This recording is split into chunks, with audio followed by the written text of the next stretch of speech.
right, get your ink pen and your checkbooks out. Because it's time for us to make a little bit of money with Shyn's bets. Hey, Ray, I know your club got gambling. Man, NFL betting has been rough the past few weeks. I will admit it, man. It's just the unpredictability of the NFL, man. If you tapped in last week, I told you to take the Colts to cover that 6.5 point spread as they were favorites over the Falcons. Yeah. 6 points, huh? Vegas always knows. That's just a Vegas always knows game right there. So, yeah. I also told you to take the Jaguars as they were 1.5 point dogs at Houston. This is almost another Vegas always knows, because how in the hell does the Houston Texans on the last play of the game, they get a pick six? Matter of fact, it was a thick six because it was Rankins who intercepted that ball or took the ball out of Trevor Lawrence's hand and took it back. So if the Jaguar just had an incomplete pass on that last play, or Trevor Lawrence gets sacked, or he throws an interception or something, we still walk away with the win based on the 1.5 point spread. But instead of it being a 1 point loss for the Jaguars, it turns into a 7 point loss with a thick six, man. Golly. that was interesting to watch live, because I was looking at this spread. I'm like, how is this going to end? And of course it ends that way. And then I told you to take the 49ers. How foolish of me, against the Rams, who are red hot right now with probably the MVP frontrunner, Matthew Stafford. 49ers got spanked as they were 3.5 point dogs against the Rams. However, we did collect 2 dubs. All right, I didn't leave you dry. The Giants barely escaped. Told you to take them as they were dogs at the Bears. And then this was the easiest pick of the week for me. The Lions, 7.5 point favorites at Washington. And belt to ass against the Commanders. It's over for them this year. They better look forward to 2026. It's over for them Commanders. All right, week 11. Shyn's bets. Let's go ahead and take the Dolphins as the Commanders' losing streak is going to extend. Look, the Dolphins, they got that run game going, dog.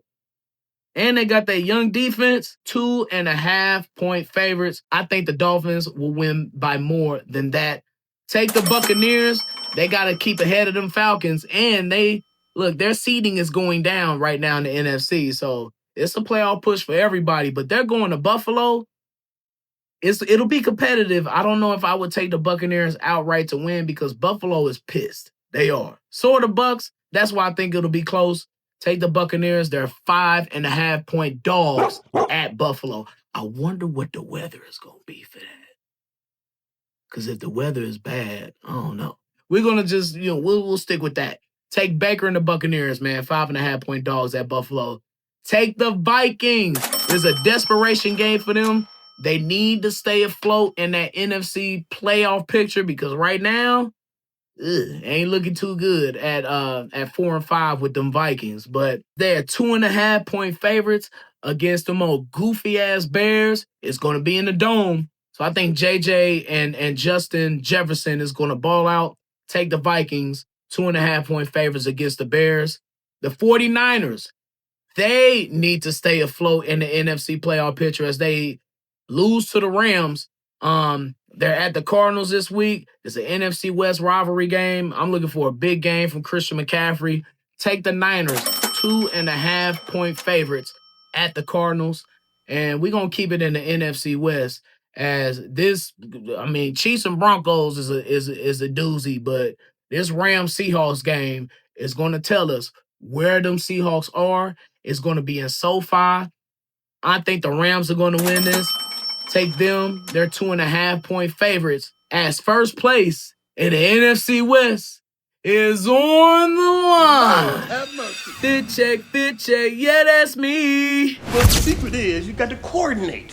Most people don't coordinate. So you got to coordinate. It was a well-dressed week 10 in the National Football League. Let's start with the Raiders and the Broncos. Woo! Now, I hate both of these teams with every ounce of DNA that I have. Can't stand these bastards.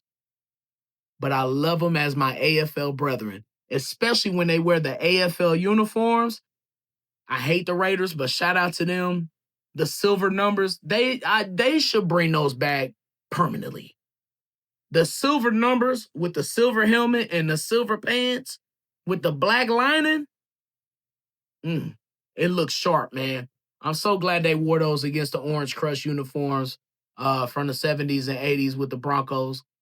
One of the best uniform matchups of the year was Raiders at Broncos, man. A pluses all around. Jacksonville at Houston.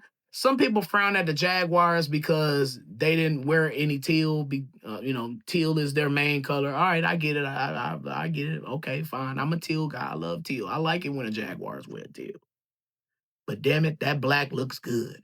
The black helmet with the white on white, and they wore the black socks. So shout out to the Jaguars for having an A+ look, and the Texans love their uniforms, especially the all blue. That was a good-looking matchup. Felt like an underrated good-looking matchup. This one, too. New England at Tampa Bay. New England with the all dark blue, looking like the Texans. And then, look, this was similar matchups, kind of, sort of, because the Buccaneers have the white jerseys with the pewter pants on and the black socks, but the Jaguars had on the white on white. Y'all get where I'm going with this. Two similar matchups, though. They both look good. And this one. I love me a good divisional matchup. Y'all know that. Rams at Niners. It was picture perfect. The Rams with the blue pants. Yes, sir. 49ers always looking sharp as long as they wear the usual uniforms. Love that matchup. And then Detroit at Washington. First, shout out to Washington for wearing their gold pants because they never break those out. It's a good look. But an even bigger shout out to the Detroit Lions for not wearing all white. Oh my God, y'all look so good. Y'all look good. Next time, have some blue socks. The white socks are fine. That's okay. But I might be pushing the limit here too, because y'all just got out of wearing all white. But the silver pants, bro, it matches perfectly with the helmet. The stripe on the helmet matches the stripe on the pants, and that beautiful Detroit Blue Lions logo right there standing out. It just breaks up the monotony of all white. It's very boring, y'all. So thank you, Detroit, for not giving us another eyesore and wearing them silver pants with the white jerseys.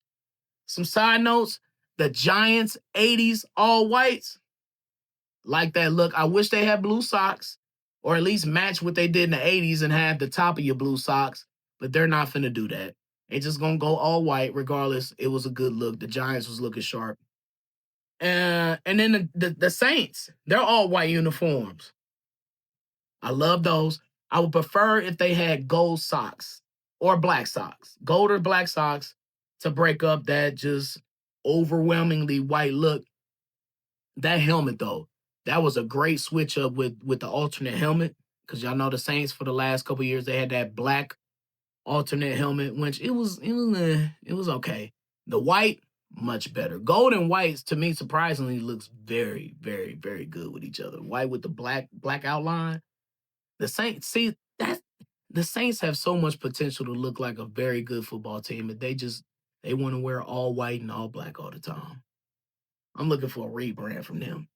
And then I'm not a fan of the Eagles black look that they'll have against Green Bay. The Eagles should be green. And that black sometimes, the helmet, you can't even tell that it's black sometimes from their regular dark green helmet. So okay, you want to do something different, fine. But just one game and done with the black pants for the Eagles. This week, Broncos Chiefs. I'm expecting the Broncos. It's going to be a simple game. It's not going to be nothing special, no throwbacks and none of that. I'm expecting their current plain orange jerseys with the white pants, orange socks, and the Chiefs. You already know our classic roll whites with the red pants with the gold stripe. Y'all know how we rock when we go to Denver. Okay, that's the pod for this week. I really, really, really appreciate you and love you for tapping into Brian's World. Again, make sure that you please tap into Foolish Club Media for all the latest and greatest in Chiefs podcasts and Chiefs news that you need. Make sure you rate, subscribe, and review all at Apple Podcasts, Spotify, and on YouTube.